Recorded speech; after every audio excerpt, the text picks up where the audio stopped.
సంవత్సరం అంతా ద్వేషించే పామును కూడా ఒక్కరోజు పూజిస్తారు. అదే నాగుల చవితి. ఈ డైలాగ్ నాది కాదండో. ఈ 'కలర్ ఫోటో' మూవీలో హీరో డైలాగు. అన్ని దేశాల్లో మాత్రం పామును పాములాగే చూస్తారు. కానీ మన దేశంలో మాత్రం పామును ఒక దేవతలాగా పూజిస్తారన్నమాట.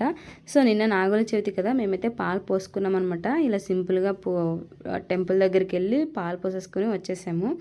మీరు ఎంతమంది ఇలా చేసుకుంటారు? ఆల్మోస్ట్ నాకు తెలిసి అందరింట్లో ఇలా పాముకు పాలు పోస్తారు నాగుల చవితి లేదా నాగుల పంచమి రోజు. సో మాదైతే సింపుల్గా ఇలా జరుపుకున్నాం అనమాట. మన ఇండియా ఎంతైనా గ్రేట్ కదా, చెట్టుల్ని పుట్టల్ని పాముల్ని అన్నిటినీ దేవుడిలాగా కొలుస్తారు. ఎందుకంటే మనిషి వాటి జోలికి పోకూడదని వీటిని కూడా దేవతల్లాగా దేవుళ్ళలాగా పూజిస్తాము. దేవుడున్నాడు అనడానికి ప్రత్యక్ష సాక్ష్యాలు అంటారు.